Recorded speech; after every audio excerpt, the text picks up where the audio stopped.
षष्ठाध्यायी जगन्माता यस्य चित्तात् समुत्थिता वेदानामुपकाराय तस्मै पाणिनये नमः।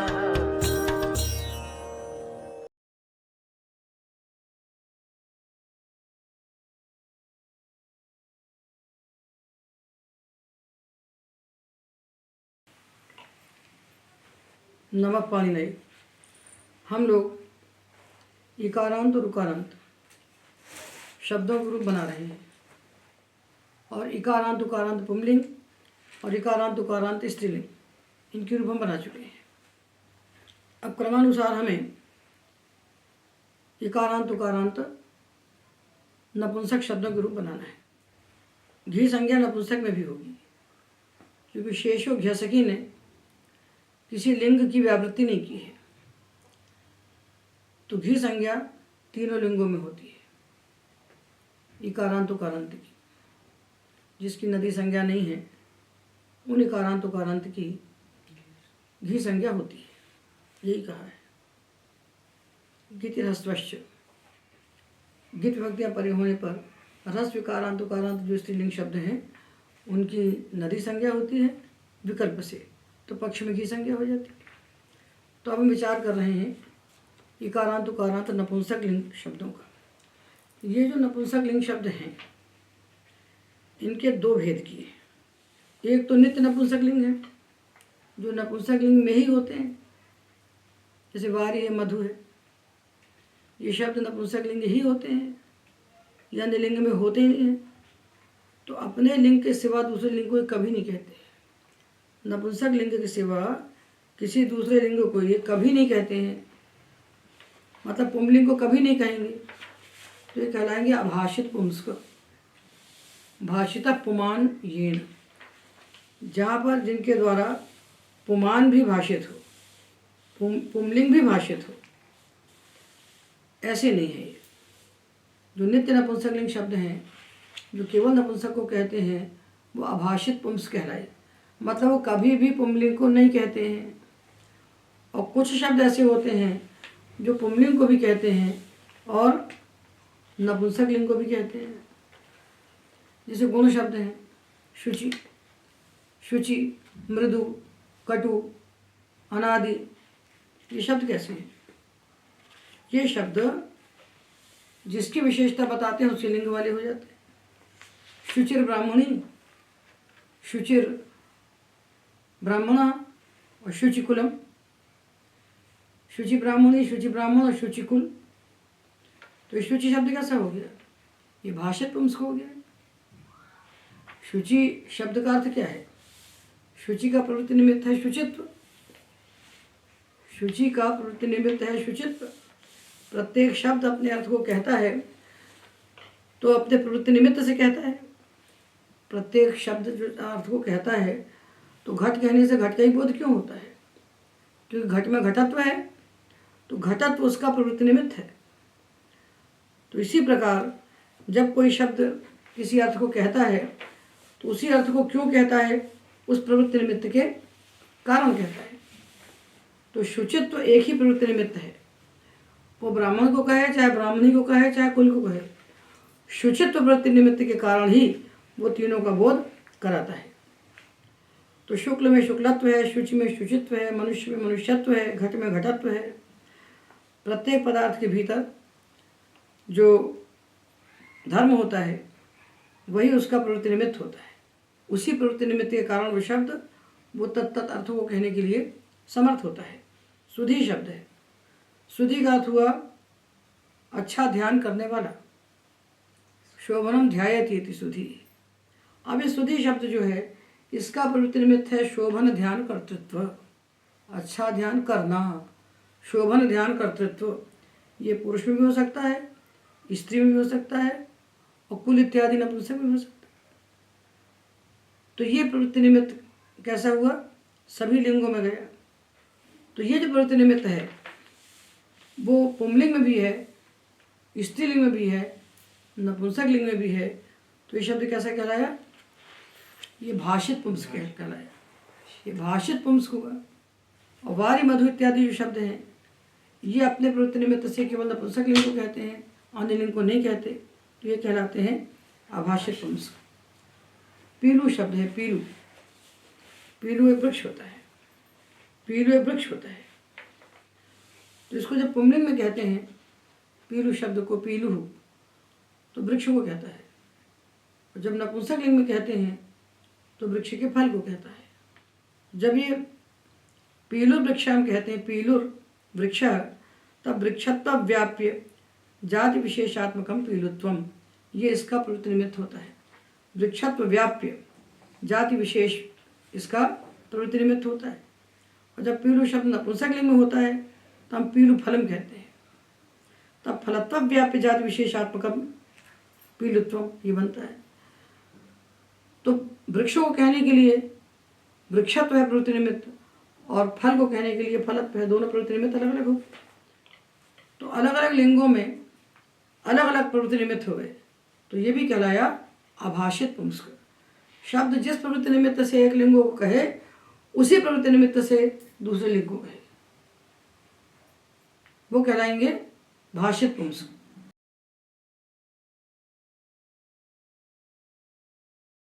अलग अलग लिंगों में प्रवृत्ति निमित्त बदल गया तो ये कहलाए आभाषित पुंसक। तो दो प्रकार के शब्द हैं, ध्यान रखना।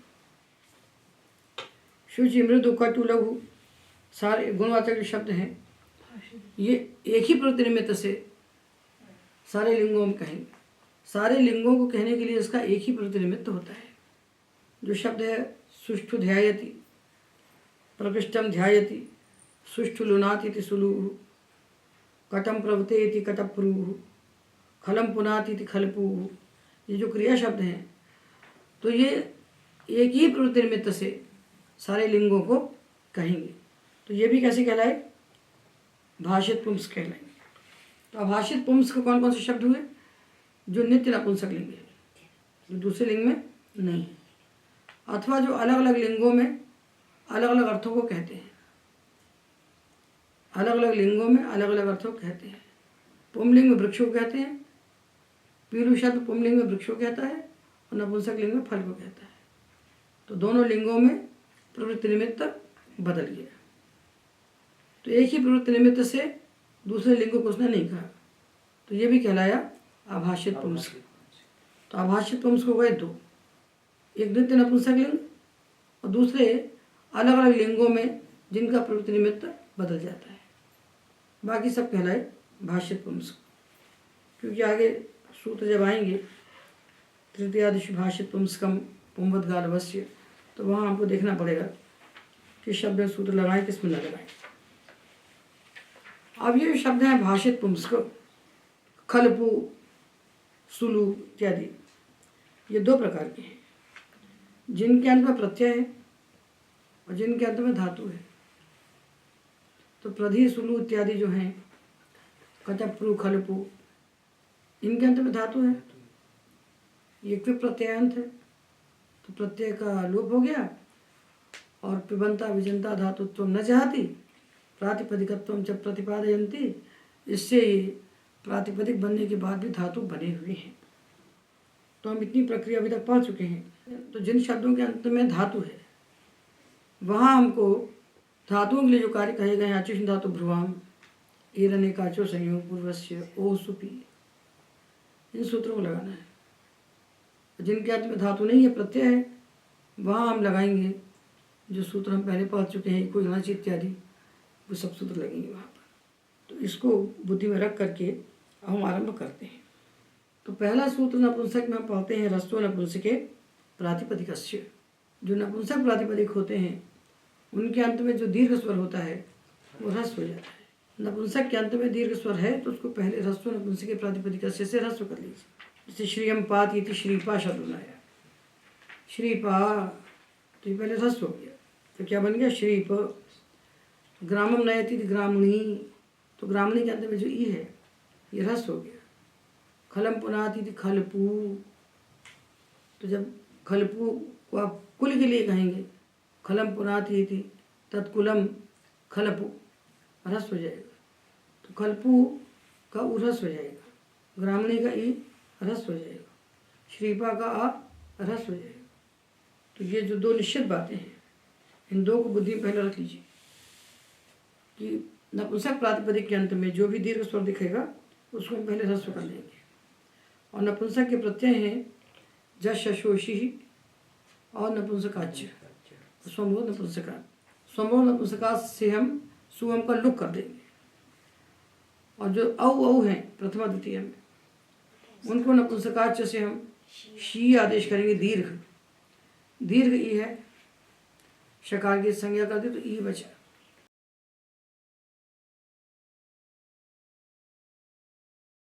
और इसकी सर्वनाम स्थान संज्ञा नहीं है, ये भी ध्यान रख लो। ये असर्वनाम स्थान है, तो इसके परे होने पर अंग की भा संज्ञा प्राप्त होगी। और जो जश शस हैं, इनके स्थान पर जश शशो शी से ह्रस्व शी आदेश हुआ है, और इसका नाम है शी सर्वनाम स्थान। ये सर्वनाम स्थान है। तो सर्वनाम स्थान संज्ञा प्रयुक्त कार्य होंगे शी में, भा संज्ञा प्रयुक्त कार्य प्राप्त होंगे दीर्घ शी में। यदि निषेध नहीं होगा तो होंगे, पर हो नहीं पाते हैं। यदि निषेध नहीं होगा तो ये प्राप्त हो जाएंगे। और जो सुअम है जिनका लुक हो गया है, तो लुक होने के कारण वहाँ नल उमतांग से सूत्र लग जाएगा। तो सुअम के कारण जो कार्य प्राप्त हैं अंग कार्य, वो नहीं हो पाएंगे। इसको विचार करके अब आरंभ करते हैं। तो अकारांत शब्द हम बना चुके हैं। आकारांत नपुंसक ज्ञानम ज्ञाने ज्ञानानि हमने बना लिया है। अब हम इकारांत और उकारांत नपुंसक शब्दों के रूप बनाते हैं। अब हम वारी शब्द के रूप बनाते हैं। इगंत अंगों में से इकारांत नपुंसक लिंग वारी शब्द के रूप से हम आरंभ करते हैं। तो वारी शब्द कैसा है? भाषित पुंसक है कि अभाषित पुंसक है? अभाषित पुंसक है, क्योंकि नपुंसक को ही कहता है, दूसरे लिंग को नहीं कहता ये।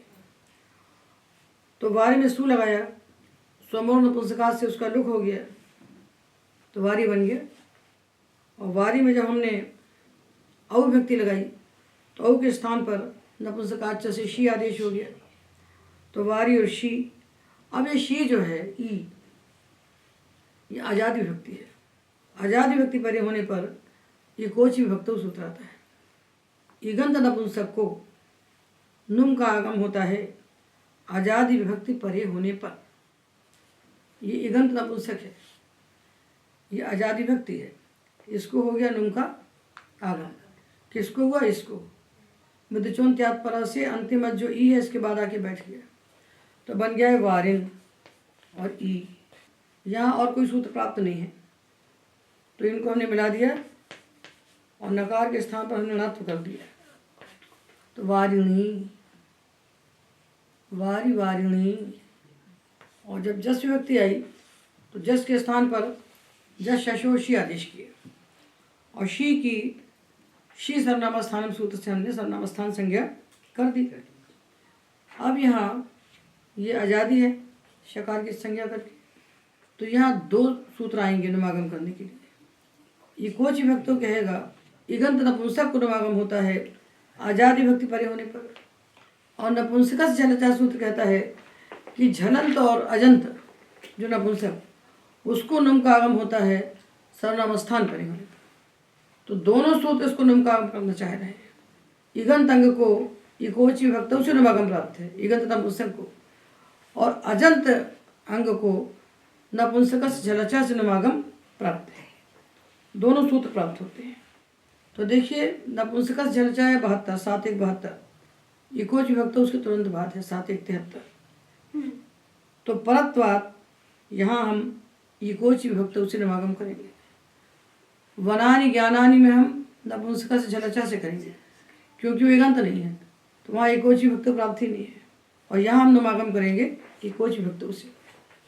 तो ये हो गया नु वारिन।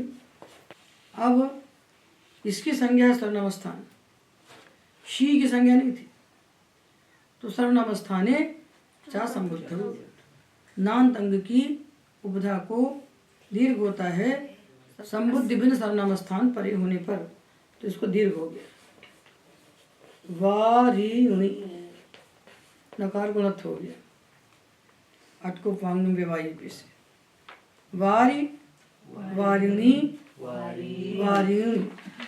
अभी तक हम देखते आए हैं प्रायः कि जो रूप प्रथमा में होता है वही द्वितीय में होता है, किंतु यहाँ जब संबुद्धि का सु आएगा तो संबोधन में प्रथमा का एक वचन ही तो होता है ना। तो संबुद्धि का सु आया तो संबोधन पुस्तकार से उसका लुक हो गया, इसका लुक हो गया। जब लुक हो गया तो हमने हरि को हे हरे बनाया। किसके कारण बनाया? संबुद्धि का सु परे होने। ह्रस्व से गुणा का निमित्त कौन है? संबुद्धि का सु। संबुद्धि का सु। तो हे हरे हे गुरु बनाया, संबुद्धि का सु परे था, किंतु यहाँ तो सु का लुक कर दिया आपने। तो इसके परे होने पर गुण नहीं होना चाहिए, पर होता है। न लुमतांगस्य सूत्र जब तक बैठा है तब तक ये गुण नहीं कर सकता, क्योंकि लुक के द्वारा इसका लोप हुआ है। तो न लुमतांगस्य कहेगा कि लुक के द्वारा जब लोप होता है जिसका, उसको निमित्त मानकर आप कोई अंग कार्य नहीं कर सकते। तो सु को निमित्त मानकर हम ह्रस्व से गुणा से वारी के इकार को गुण नहीं कर सकते। यहाँ तक तो हम जानते हैं गुण होता है लोक में। तो पाणिनि ने क्यों नहीं कहा? तो पाणिनि कुछ बातें शब्द से कहते हैं, कुछ बात संकेत से कहते हैं। उनके संकेत उनके ज्ञापक हैं, और इसको आचार्यों ने समझा है, हमारे आचार्यों ने इसको समझा है और हमको बताया है, तो हम लोग जानते हैं। हम लोग वहाँ तक नहीं पहुँच सकते, हम लोगों की बुद्धि वहाँ तक नहीं जाती कि हम पाणिनि के ज्ञापनों को समझ लें। तो भाष्यकार ने समझा है, भाष्यकार ने सारे ज्ञापक बताए हैं हमको, वार्तिककार ने वार्तिक बताए हैं, तो उससे हम लोग बना लेते हैं। तो यहाँ पर ज्ञापन मानते हैं कि ये जो न लुमतांगस्य सूत्र निषेध करता है, लुक लुलुप के द्वारा किया हुआ जो लोप है उसको निमित्त मान करके कोई अंग कार्य आप नहीं कर सकते। ये निषेध अनित्य है, ये निषेध अनित्य है। अनित्य का मतलब कहीं होता है कहीं नहीं होता है। तो क्या प्रमाण है इसके अनित्य होने में? तो कहते हैं एकोच विभक्त सूत्र में जो अच्छी कहा है यही इसकी अनित्यता का ज्ञापक है। वो इस प्रकार ज्ञापक है कि यदि एकोच विभक्त सूत्र में अच नहीं कहेंगे, क्यों कहा अच? एकोच विभक्तों में अच क्यों कहा?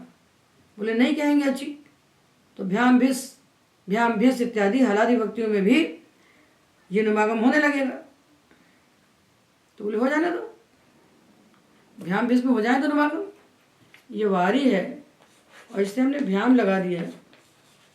एकोच विभक्तों में अच्छी को नहीं कहेंगे तो दो अक्षर बचे ना, दो मात्राएं बच रही हैं, तो मत कहो अच्छी, खाली का सूत्र बनाओ, अच्छी मत कहो।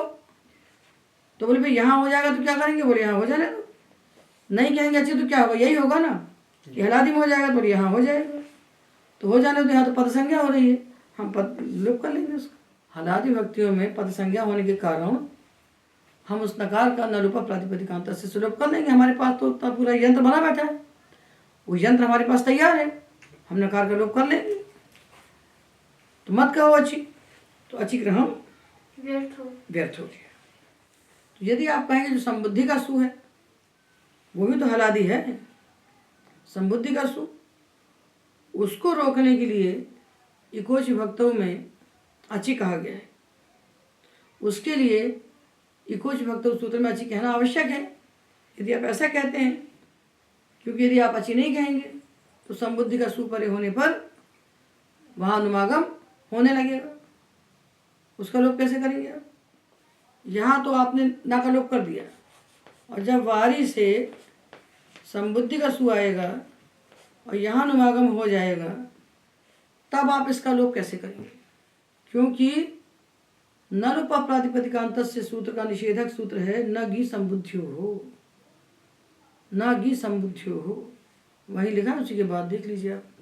8-2-7 है न रूपा प्रातिपदिकांत से, और 8-2-8 है न गी संबुद्धियो हो, जो कहता है गी परे होने पर और संबुद्धि परे होने पर ना का लोप नहीं होता, वहाँ तो लोप नहीं होता ना। तो उसको रोकने के लिए हमने यहाँ अच्छी कहा है। ऐसा कहने की आपको आवश्यकता नहीं है, क्योंकि यदि न लुमतांगस्य से होने वाला निषेध नित्य है तो नित्य निषेध के लग जाने से प्रत्यय लक्षण हो ही नहीं पाएगा। विषय नित्य है तो प्रत्यय लोप में प्रत्यय लक्षण नहीं हो पाएगा, लुक हुआ है ना, लोप तो हुआ नहीं, प्रत्यय लक्षण नहीं हो पाएगा। और जब प्रत्यय लक्षण नहीं होगा तो नुमागम भी नहीं होगा, प्रत्यय लक्षण नहीं हो पाएगा तो नुमागम भी नहीं हो पाएगा। तो फिर अची क्यों कहा? ये शंका कर रहे हैं कि वहां पर नुमागम हो जाएगा और उसका लोप नहीं हो पाएगा। तो यदि आप इसको नित्य मानते हैं नलुमतांगस्य को, तो नुमागम ही नहीं होगा वहां पर।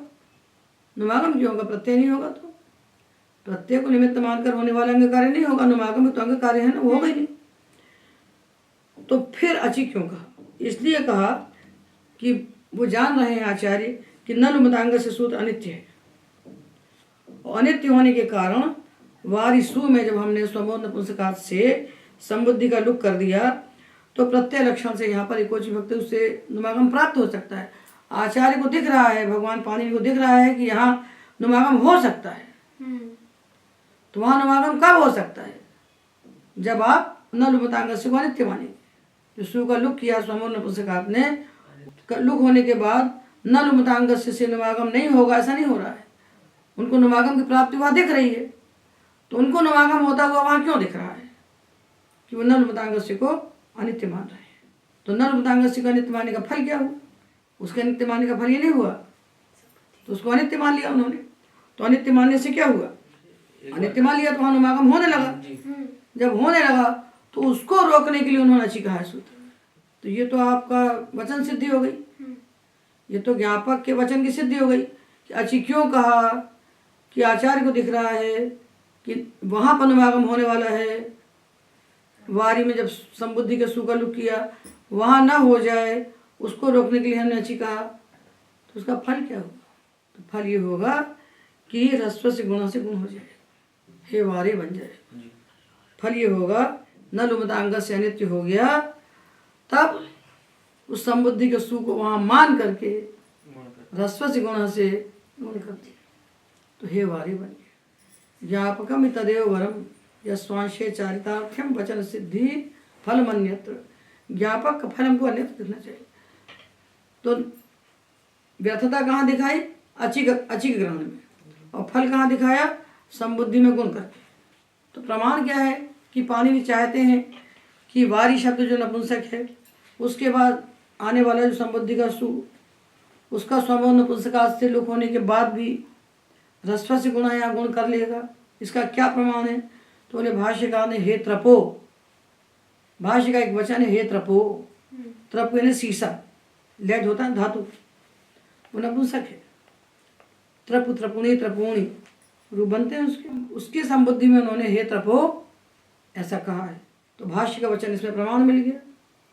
तो भाष्य के इस वचन से, वो अची ग्रहण की व्यर्थता से हमने ज्ञापन कर लिया कि नलुमतांगस्य अनित्य है, और उसको अनित्य मान करके हमने संबुद्धि परे होने पर वारी के ई को रस्व गुण से गुण कर दिया। बिना अची के काम चल सकता था, तुमने अची क्यों कहा? तो बोले हलादी में होगा, तो बोले हम आधना रूपा कर लें। तो बोले वहाँ क्या करने जाओगे? वहाँ हो जाएगा तो वहाँ तो लगी संबुद्धि, वहाँ लोग नहीं करने देगा, तब हे वारिन बन जाए, उसको कैसे रोकोगे? तो उसी को रोकने के लिए हमने यहाँ पर अच्छी कहा है। जब हमने अच्छी कह दिया तो वहाँ हो ही नहीं पाएगा ना। जब हमने अच्छी कह दिया तो वहाँ ना नुमागम हो ही नहीं सकता। जब हमने यहाँ अच्छी कह दिया तो अच्छी ग्रहण की चरितार्थ देखिए कि यदि अच्छी नहीं कहेंगे तो आपको लगे अगर अच्छी नहीं कहेंगे तो भ्याम्भिस में होने लगे नुमागम। तो बोले हो जाने दो, वहाँ तो हम नलोपा से कर लेंगे लोग। तो बोले अब वहाँ पर संबुद्धि का सु आएगा, वहाँ क्या करेंगे आप? वहाँ नुमागम आ जाएगा तो ना दिखेगा, उसका लोप आप नहीं कर सकते क्योंकि वहाँ बैठे हुए न की संबुद्धि हो, वहाँ लोप नहीं कर पाएगा। तो हे वारिन ऐसा अशुद्ध प्रयोग बनने लगेगा। उसको रोकने के लिए उन्होंने आप अच्छी कहा है। ऐसा आप कहते हो तो ऐसा कुछ नहीं है। तो वहाँ तो न की संबुद्धि हो बैठे हुए, तो फिर है क्या? तो बोलिए ये जो सूत्र है, ये जो अची ग्रहण है व्यर्थ है। अची ग्रहण व्यर्थ है, तो व्यर्थ होकर ज्ञापन करता है। क्या ज्ञापन करता है? नलुमतांग से सूत्र अनित्य है, मतलब कहीं ऐसा भी है जहाँ नहीं लगता है। तो बोले आपको कैसे मालूम हो गया नहीं लगता है, अच्छी व्यर्थ हुआ। तो उसने कहा यहाँ नहीं लगता, दोनों बताएंगे से अनित्य मान लो, तो यहाँ नहीं लगा वो। तो नहीं लगा तो फल क्या हुआ, गुण हो गया। प्रमाण क्या है, हेतरपो। तो ये एकोच विभक्तौ का अजग्रहण ही ननुमतांग से सूत्र की अनित्यता का ज्ञापक बनता है।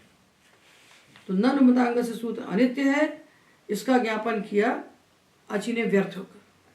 तो पानी ने आची कह दिया, तो हमें व्यर्थ दिख रहा है, भाष्यकार को दिखाई पड़ गया। तो संबुद्धि में हे वारे, हे वारिणी, हे वारिणी, और द्वितीय में अमोक्षस में वारी वारिणी वारिणी। अब तृतीय में आया टा, तो आगो नास्त्रियाम से उसके स्थान पर ना आदेश हो गया, क्योंकि वारी की घी संज्ञा है, वारिना बन गया। अब वारी से गे किया चतुर्थी वचन में, तो गित है, और वारी की घी संज्ञा है, तो घेर गित से गुण प्राप्त हुआ। तो उस गुण को रोकने के लिए वृद्ध्यौत्व त्रिजवद भाव गुणेभ्यो नुम पूर्व प्रतिषेधे न, ये वार्तिक और एक वार्तिक और अगला आ रहा है, नुम त्रिजवद भावेभ्यो नुट पूर्व प्रतिषेधे न। ये दो वार्तिकों में जितने कार्य कहे गए हैं, यहाँ पर प्रतिषेधे परम कार्यम का अर्थ पर सूत्र नहीं होता, वहाँ पर का अर्थ होता है पूर्व अपरम कार्य या इष्टम कार्य। यहाँ हम पूर्व सूत्र से कार्य करते हैं। ये दो वार्तिकों में जितने कार्य कहे गए हैं, तो जब हम घेर गति से गुण करने चलते हैं, तो घेर गति पर है, उसको बाध करके इकोच विभक्त उसे नुमागम हो जाता है, गुण को बाध करके नुम हो जाता है, तो वारिणे बनता है। वारिणे वारिभ्याम वारिभ्यः, वारिणा वारिभ्याम वारिभ्यः, वारिणा वारिणोः। वारी में जब आम आया, तो यहाँ हमको ह्रस्व अध्यापो नुट प्राप्त हुआ, और इकोच विभक्त उसे नुम भी प्राप्त हुआ, दोनों प्राप्त हुए। ये दोनों सूत्र 7-1 के हैं। ह्रस्व अध्यापो नुट पूर्व है, इकोच विभक्त पर है, तो पर होना चाहिए नुमागम, पर उसको बाध करके पूर्व सूत्र से नुडागम हो जाता है। क्यों? नुमचिर त्रिजवद भावेभ्यो नुट पूर्व प्रतिषेध है, तो नुमागम और नुडागम पूर्व प्रतिषेध से हो जाते हैं। तो वारी और नाम हो गया, नाम हुआ तो नामी से दीर्घ हुआ, तो वारी नाम बन गया। नुमागम होता तो वारी को होता, तो वारी नाम बनता, छोटा ही रहता। नुमागम अंग को हो रहा है, नुजागम प्रत्यय को हो रहा है, प्रत्यय को हो रहा है तो नामी से दीर्घ हो रहा है। यदि प्रकृति नुमागम कर देते तो अजंत नहीं रहता, नांत हो जाता, तो कैसे करते अब दीर्घ, तो वारी नाम बन जाता। अनिष्ट प्रयोग बनाना है वारी नाम, तो पर सूत्र जो नुमागम है उसको बाध करके पूर्व सूत्र से नुडागम हो जाता है इस वार्तिक के बल से। सूत्र से नहीं बन रहे हैं तब तो वार्तिक से बनाया गया है। तो भाष्य, वार्तिक और सूत्रकार तीनों को मिला करके त्रिमुनि एक प्रमाण होते हैं हमारे व्याकरण शास्त्र के। तो ये सब का बाध्य बाधक भाव नहीं है लोगों को। वार्तिककार, भाष्यकार जो कहते हैं वो पाणिनि के अभिप्राय को ही प्रकट करते हैं, मतलब पाणिनि ही ऐसा चाहते हैं, पाणिनि ही ऐसा चाहते हैं कि यहाँ पर नुम को बाध करके नुट हो जाए, पर सूत्र को बाध करके पूर्व सूत्र हो जाए, यही व्याख्यान है वार्तिकों का। तो आम में नुम को बाध करके नुट हो गया पूर्व प्रतिषेध से, तो वारी नाम बन गया नामी से। और वारिणी, वारी शब्द से हमने लगाई गी विभक्ति, आजादी व्यक्ति है तो नुमागम प्राप्त है, और वारी की घी संज्ञा है, तो घी संज्ञा होने से अच्छा घेय सूत्र से परत्वार घी को औत्व प्राप्त है, और वारी को अत्व प्राप्त है अच्छा घेय से, अच्छा घेय सूत्र प्राप्त है। तो हम क्या करेंगे, तो हम देखेंगे पौर्वापरि बाध्य बाधक भाव देखेंगे। तो अच्छा घेय सूत्र को हरव गुरव इत्यादि में अवकाश प्राप्त है, और घी में नुमागम नहीं करेगा इकोच विभक्त हो, तो वारिणी में कर ही चुका है, वारिणी में नुमागम कर चुका है, तो वारिणी में नुमागम चरितार्थ है, और गुरव हरव में अच्छा अच्छघे चरितार्थ है, तो दोनों लब्धावकाश है। तो दोनों के लब्धावकाश होने पर यहाँ पर विप्रतिषेधे परम कार्य से पर कार्य प्राप्त होता है जब हमको।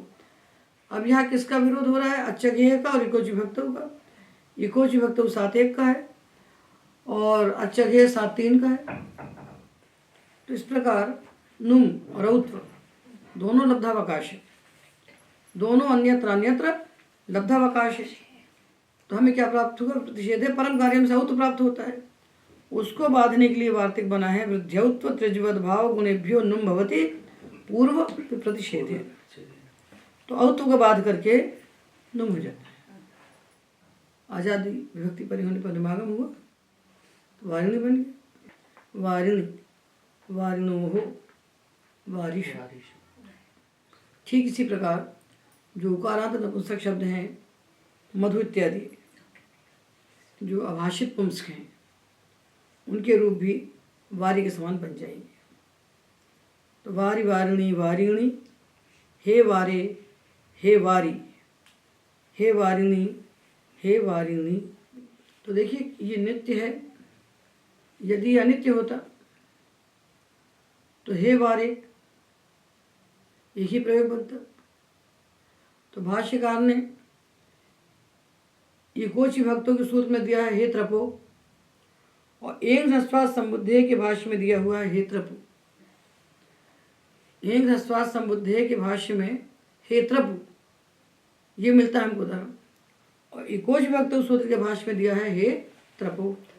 तो हमको दोनों मिलते हैं, दोनों मिलते हैं। तो इसलिए हम हे वारे और हे वारी दोनों बनाएंगे। तो हे वारे हे वारी, हे वारिणी हे वारिणी, और द्वितीया में वारी वारिणी वारिणी, तृतीया में वारिणा वारिभ्याम वारिभी, वारिणे वारिभ्याम वारिभ्य, वारिणा वारिभ्याम वारिभ्य, वारिणा वारिणो वारीणाम, वारिणी वारिणो वारिषु। इसी प्रकार मधु मधु मधुनी मधुनी, हे मधो हे मधु, हे मधुनी हे मधुनी।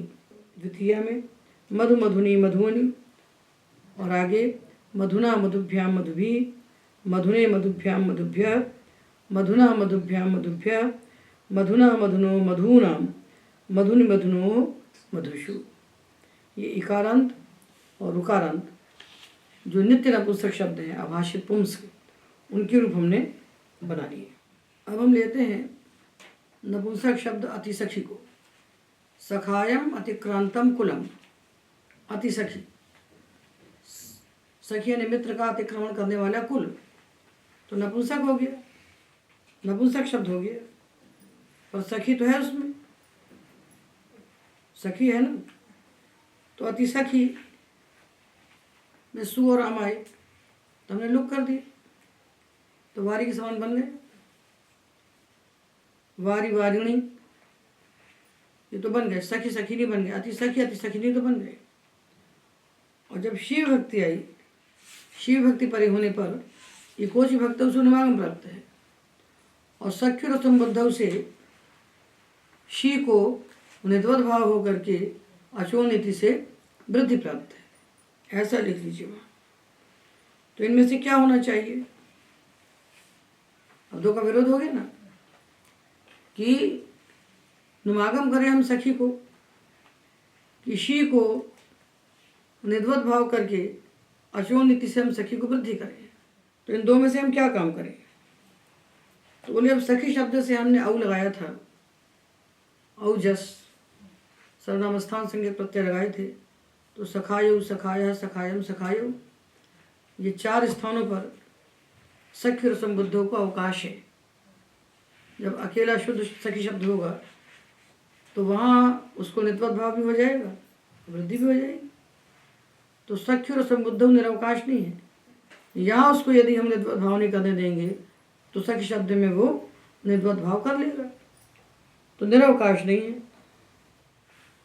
और जो इकोच विभक्त है उसको यहाँ अनुमागम नहीं करने देंगे, तो वारिणी मधुनी में कर चुका है वो, उसके पास भी अवकाश है। तो दोनों सूत्र अन्यत्र अन्यत्र लब्धावकाश है। अन्यत्र अन्यत्र लब्धावकाशत्व सत एकत्र संवेतत्व तुल्य बल विरोधत्व। जिन सूत्रों को अलग अलग अवकाश हैं काम करने के लिए और एक जगह आकर इकट्ठे हो गए तो दोनों का तुल्य बल है, तो तुल्य बल विरोध है। तो तुल्य बल विरोध होने से क्या होता है? प्रतिषेधे परम कार्य। तो परत्वाद क्या होना चाहिए? नुम होना चाहिए। तो जब परत्वाद नुम होने लगता है तो ये वार्तिक वहाँ रोक देता है। वृद्ध्योत्व त्रिज्वद भाव गुणेभ्यो नुम पूर्व प्रतिषेधे न। वृद्धि जहाँ प्राप्त होती है वहाँ वृद्धि को रोक करके नुम हो जाए। ये उदाहरण बन गया नुम। अति सखीनी नुम हुआ तो सर्वनामस्थानी चार संबुद्ध से दीर्घ हो गया उपधा। अति सखीनी अति सखीनी पूरे रूप वारी के समान बन जाएंगे। पूरे रूप इसके वारी के समान ही बन जाएंगे अति सखी के। पूर्व विप्रतिषेध से हम निद्वत भाव को रोक देंगे, वृद्धि को रोक देंगे और अनुमागम कर देंगे। तो इस प्रकार अति सखी के रूप बिल्कुल वारी के समान बनेंगे। वहाँ सख्य और संबुद्ध से निद्वत भाव नहीं होगा और वृद्धि भी नहीं होगी। वार्तिक के कारण यहाँ वृद्धि नहीं हो पाएगी, पर होने के बाद भी वृद्धि नहीं होगी। अब हम लेते हैं शब्द अस्थि दधि शक्ति अक्षी। ये चार शब्द इकारांत नपुंसकलिंग आभाषित पुंस्क, ये नपुंसकलिंग में ही रहते हैं और किसी लिंग को नहीं कहते हैं। दधि दधिनी दधीनी और दधे दधिनी दधीनी, ये तो हमने बना लिया वारी के समान। अब तृतीय विभक्ति आई तो सूत्र आया अस्थि दधि शक्ति अक्षणाम अनंग उदात्ता है। अस्थि दधि शक्ति और अक्षी, इनको अनंग आदेश होता है टादि अजादि प्रत्यय परे होने पर, और उदात्त होता है टा से लेकर सारे अजादि प्रत्यय परे होने पर। इन चारों शब्दों के अंत में जो इकार है उसके स्थान पर अनंग आदेश होता है लोन्त्यस्य से। तो जो दधि था वो बन गया दधन, दधन बन गया। ये दधि और टा था तो ये हो गया दधन और आ, और भा संज्ञा हो गई इसकी। आजादी भक्ति है ना, तो इसकी भा संज्ञा हो गई तो क्या हो गया? अल्लोपोन। अनंत जो भा संज्ञा का अंग है उसके आ का लोप हो जाता है। सर्वनाम स्थान भिन्न आजादी प्रत्यय परे होने पर इसकी भा संज्ञा हुई। तो अल्लोपोन ने भा संज्ञक जो अनंत अंग है उसके आ का लोप कर दिया तो बन गया दधना। सारी आजादी युक्ति में ऐसी बनाई दधना दधने दधना दधना दधनो दधनि दधनो हो। और जब गी भक्ति आई तो विभाषा गिश्यो हो, यहाँ दधन बना तो गी परे होने पर जब अल्लोप पुनः से इसका लोप होने लगा तो विभाषा गिश्यो हो। गी परे होने पर शी परे होने पर, जो प्रथमा द्वितीय की द्विवचन का शी है नपुंसकलिंग में, उसके परे होने पर ये अल्लोप पुनः से होने वाला जो अल्लोप है ये विकल्प से होता है। तो जब लोप हुआ तो दधनी, और लोप नहीं हुआ तो दधनी। दधनी दधनी दो बन जाएंगे। तो दधि दधनी दधीनी, हे दधे हे दधि, हे दधिनी हे दधीनी। सारे इकारांत उकारांत नपुंसक प्रातिपदिकों में संबुद्धि का सुपरि होने पर हम विकल्प से गुण करेंगे। द्वितीया में दधि दधिनी दधीनी, आगे दधना दधिभ्याम दधिभी, दधने दधिभ्याम दधिभ्या, दधना दधिभ्याम दधिभ्या, दधना दधनो दधीनाम, दधनि दधनि दधनो हो दधिषु। अब हम घी संज्ञक उकारांत नपुंसक शब्द लेते हैं प्रिय क्रोष्टु। प्रिय क्रोष्टु, प्रिय है क्रोष्टा जिसको, ऐसा कोई कुल नपुंसक लिंग। अब ये प्रिय क्रोष्टु शब्द जो है ये भाषित पुंस्क है। प्रिय है क्रोष्टा जिसको, ऐसा कोई पुरुष भी हो सकता है, ऐसी कोई स्त्री भी हो सकती है, ऐसा कोई कुल भी हो सकता है। तो प्रिय क्रोष्टु शब्द का मधु शब्द से क्या भेद हुआ कि मधु शब्द अभाषित पुंस्क है और प्रिय क्रोष्टु शब्द भाषित पुंस्क है। तो स्वर्ण पुस्तकात से सुगम का लुक हुआ। तो प्रिय क्रोष्टु, प्रिय क्रोष्टुनी, प्रिय क्रोष्टुनी, हे प्रिय क्रोष्टो, हे प्रिय क्रोष्टु, हे मधो, हे मधु, हे वारे, हे वारी के समान। वही नल मतांग से किया नित्यता से। और भाष्य के वचन से हे त्रपो हे त्रपु, इस प्रमाण से हे प्रिय क्रोष्टो हे प्रिय क्रोष्टु, हे प्रिय क्रोष्टुनी, हे प्रिय क्रोष्टुनी, ये बन गए। और द्वितीया में भी प्रिय क्रोष्टु, प्रिय क्रोष्टुनी, प्रिय क्रोष्टुनी, प्रथमा द्वितीया के रूप बन गए मधु के समान, वारी के समान। अब तृतीया व्यक्ति जब आई तो तृतीयादिशु भाषित पुंस्कम पुंवत गालवस्य सूत्र है। इसी के अगले पेज पर 131 पृष्ठ पर लिखा हुआ है, इसको आप देख लीजिए। इसका अर्थ है भाषित पुंस्क जो इगंत नपुंसक, इगंत शब्द हो, नपुंसक लिंग हो और भाषित पुंस्क हो, उन्हें गालव आचार्य के मत में पुंवत भाव होता है तृतीयादि अजाति विभक्तियाँ परे होने पर। इकोच विभक्तों से अच्छी विभक्तों की अनुवृत्ति है और गालव का ग्रहण विकल्प के लिए है। गालव आचार्य के मत में होता है, मतलब एक मत में नहीं होता है, ये विकल्प के लिए है। तो तृतीया विभक्ति अजादि, अजादि तृतीया है, जो टा विभक्ति है तृतीया विभक्ति और अजादि है, तो इसके परे होने पर इस प्रिय क्रोष्टु शब्द को विकल्प से पुंवत भाव होगा। तो जब पुंवत भाव नहीं होगा तब हम आंगो नास्त्रियाम से न आदेश करेंगे। तो प्रिय क्रोष्टु ना हमने बनाया आंगो नास्त्रियाम से और पुंवत भाव किया तो क्या हो गया, त्रिजवत क्रोष्टु। तो सु में बना प्रिय क्रोष्टु और शी में इकोच विभक्तों से नमागम किया तो प्रिय क्रोष्टुनी और प्रिय क्रोष्टु जस और प्रिय क्रोष्टु शस। यहाँ पर पदांगाधिकारी तस्य च तदंतस्य च इस परिभाषा से तदंत की भी सर्वनाम स्थान संज्ञा हो गई, तदंत की सर्वनाम स्थान संज्ञा हो गई। तो जस और शस के स्थान पर जब शी आदेश हुआ और दोनों की सर्वनाम स्थान संज्ञा हो गई तो सर्वनाम स्थान संज्ञा होने से पदांगाधिकारी तस्य च तदंतस्य च इस परिभाषा से हमें त्रिज्वत क्रोष्टु सूत्र से क्रोष्टु के स्थान पर क्रोष्टीय आदेश प्राप्त हुआ। तो जब प्राप्त होने लगा, जस के स्थान पर जो शी भक्ति आई और उसकी संज्ञा हो गई सर्वनाम स्थान। और त्रिज्वत क्रोष्टु कब करता है त्रिज्वत भाव, सर्वनाम स्थान परे होने पर। तो सर्वनाम स्थान परे होने पर क्रोष्टु के स्थान पर क्रोष्टीय आदेश प्राप्त हुआ। तो उसको इस वार्तिक ने बाधा कि वृद्ध्यौत्व त्रिज्वत भाव गुणेभ्यो नुम पूर्व प्रतिषेधेन, कि वृद्धि से, औत्व से, त्रिज्वत भाव से, गुण से, इन सबको बात कर पूर्व प्रतिषेध से नुम हो जाता है। तो त्रिज्वत भाव यदि पर है उसको बात करके इकोच विभक्त उसे यहाँ नुम हो जाएगा। तो प्रिय क्रोष्टु नहीं बनेगा, यहाँ त्रिज्वत भाव नहीं होगा इस वार्तिक के बल से। तो देखिए नपुंसक में नुमागम प्राप्त है, पुंलिंग में त्रिज्वत भाव प्राप्त है और नपुंसक में त्रिज्वत भाव नुमागम दोनों प्राप्त है। पुंलिंग में त्रिज्वत भाव प्राप्त है, क्या विभक्ति है, गे भक्ति है, तो पुंलिंग में त्रिज्वत भाव प्राप्त है और नपुंसक में त्रिज्वत भाव और नुमागम दोनों प्राप्त है। क्योंकि वो तो तृतीयादिशु अच्छी कहता है, वो सूत्र लिंग तो कहता नहीं है, तो दोनों प्राप्त है। तो पुंलिंग में तो त्रिज्वत भाव हो जाएगा। तो प्रिय क्रोष्टा पुंवत भाव में विकल्प से हो रहा है त्रिज्वत भाव। तो प्रिय क्रोष्टवे, प्रिय क्रोष्टे, प्रिय क्रोष्टो, प्रिय क्रोष्टु, प्रिय क्रोष्टो, प्रिय क्रोष्टु, ये पुंलिंग बन जाएंगे। पर नपुंसक में दोनों प्राप्त है, त्रिज्वत भाव भी प्राप्त है और नुमागम भी प्राप्त है।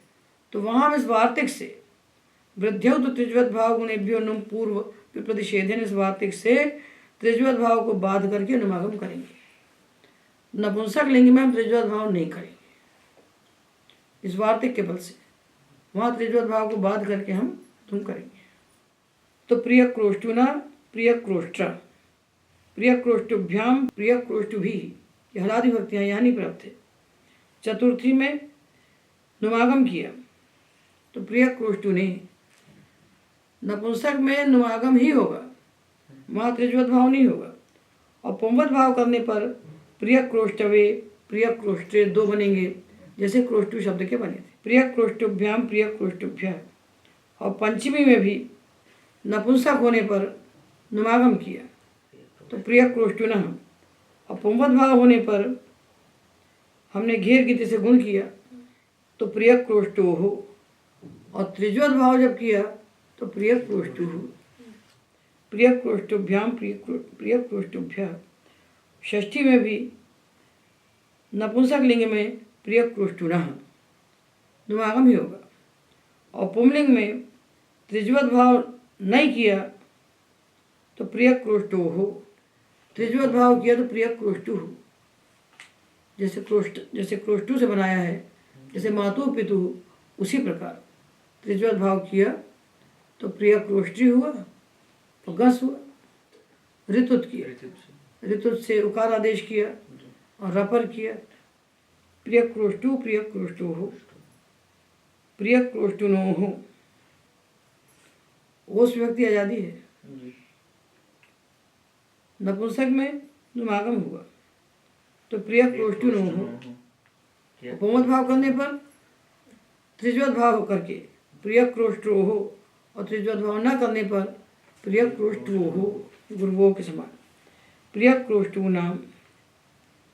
सप्तमी में नपुंसक लिंग में नुमागम करके प्रिय क्रोष्टुनी, और विकल्प से पुंवत भाव किया तो त्रिज्वत भाव करने पर प्रिय क्रोष्टरी, और त्रिज्वत भाव न करने पर प्रिय क्रोष्टौ। प्रिय क्रोष्टो हो, प्रिय क्रोष्टो हो, ये पुंवत भाव बने, और नपुंसक में नुमागम करके प्रिय क्रोष्टुनो हो, प्रिय क्रोष्टुषु, ये बन गए।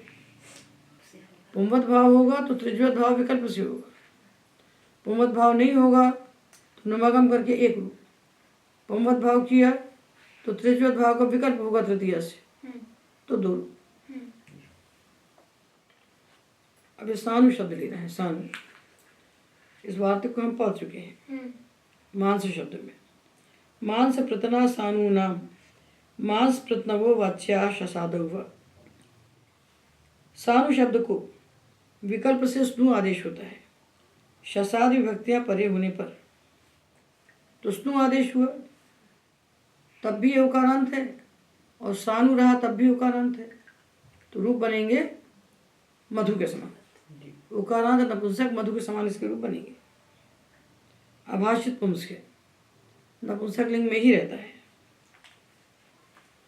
सानु सानुनी सानुनी, और हे सानो हे सानु हे सानुनी हे सानुनी, ये तो प्रथमा हो गई। तो ये नहीं समझना चाहिए कि नपुंसक की प्रथमा द्वितीया एक समान होती है। यहाँ देखिए बदल गई, क्योंकि शसाद विभक्ति परे होने पर स्नु आदेश हो गया विकल्प से। तो सानु सानुनी सानुनी और स्नूनी रूप मधु के समान बनेंगे। सानुना स्नुना, सानुभ्याम स्नुभ्याम, सानुभि स्नुभि, सानुने स्नुने, सानुभ्याम स्नुभ्याम, सानुभ्य स्नुभ्य, सानुना स्नुना, सानुभ्याम स्नुभ्याम, सानुभ्य स्नुभ्य। षष्ठी सानुना स्नुना, सानुनोः स्नुनोः, सानूनाम स्नूनाम। सप्तमी सानुनी स्नुनि, सानुनोः स्नुनोः, सानुषु स्नुषु। तो हमने 131 पृष्ठ तक जो नपुंसक कहे गए हैं इकारांत उकारांत, उनके रूप बनाए। शेष इकारांत उकारांत के रूप हम अगले व्याख्यान में बनाएंगे। आज के व्याख्यान में एतावदेव।